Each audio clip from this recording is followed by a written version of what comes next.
As US President-elect Donald Trump's transition team is considering a former Uber executive to lead the US Department of Transportation as per sources.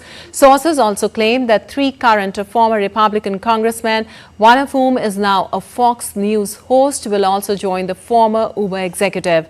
Emil Michel, a Trump donor and technology entrepreneur who knows Elon Musk socially, has emerged as a leading contender, 3 of the sources said. Other candidates include Sam Graves, a U.S. House of Representatives member from Missouri and chair of its Committee on Transportation and Infrastructure, along with outgoing Republican Representative Garrett Graves of Louisiana and former Wisconsin Representative Sean Duffy, now a Fox News host, 7 of the sources said.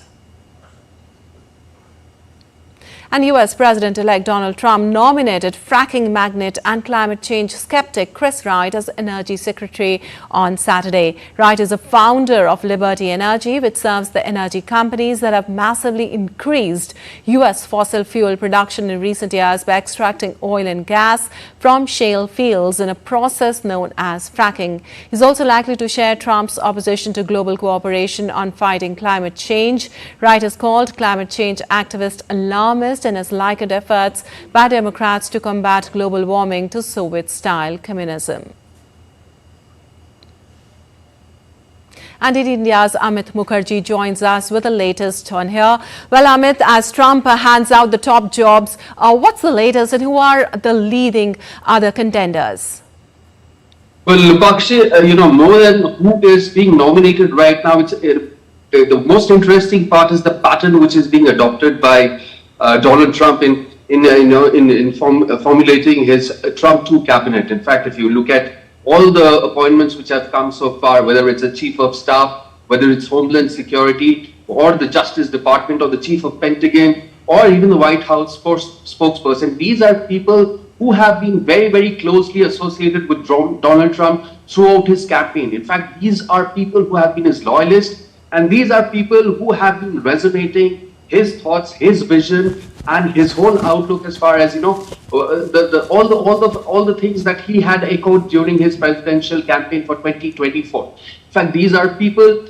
Some of them, if you look at Elon Musk, I mean, he is a very well known figure, but he has been there throughout his election campaign. Now he has been nominated to lead the Department of Government Efficiency. Now, if you look at Elon Musk, he doesn't really have any sort of in government administration, but he has been picked up, which clearly shows that Donald Trump right now is focusing on people who have been his loyalists, who have been defending him throughout, right. Whether in his campaigns throughout the 7 swing states, and also it is also reflective. It is quite in contrast to what we saw in Trump 1. Some of the people who were there in the cabinet, Trump had never worked with them previously. It was only after his election did he appoint and elected all those people to run his cabinet. Now that is quite in contrast to what is happening right now. These are people who have been familiar faces in the election campaigns. They have been there with him. We have seen them throughout during his campaigns. And whether it's Pete Hegseth, who is now who will be leading the defense, the planning for the government of US. He has been a former Fox News presenter, and right. he is now been entrusted with that sort of a role to look after defense and Pentagon. Right, Amit, as you said, the pattern to be noticed is very interesting. But as Trump is building his incoming administration, it is being said that he's choosing the loyalist for the top White House roles and making a string of controversial cabinet selections. What do you have to say about that? Well, controversy or not, let's understand Donald Trump right now is focusing on his loyalists, because these are the people who have been echoing his thoughts and sentiments, whether it's immigration, the issue of immigration, whether it's getting the best of health cover for Americans, basically America first.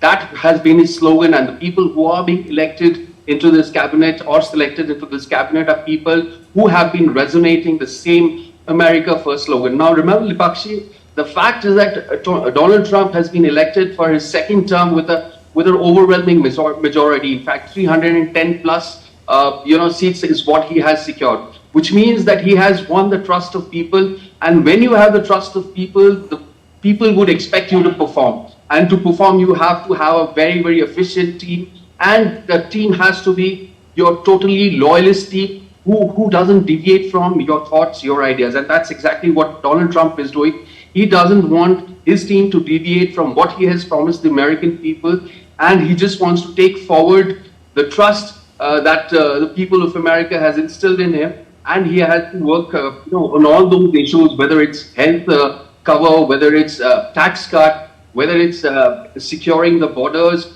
And also, Trump has kind of, in the second term, the geopolitics of the world is going through turbulent times, and these are the challenges that he faces. And in this particular, scenario, it's very, very important for Donald Trump to have a very, very trustworthy team so that he can focus entirely on kind of taking America forward, because they have to disentangle themselves from what is happening in West Asia. Trump's outlook right now is to create as much peace as possible, because that is very, very important for as far as economic development, not just for America, but also global economic stability is concerned, because only when there's global stability, all the countries, which includes America, also will be able to perform on the economic parameters. Lepakshi? All right, Amit, Trump is totally focusing on the loyalists. Thank you so much for joining us and giving us those details.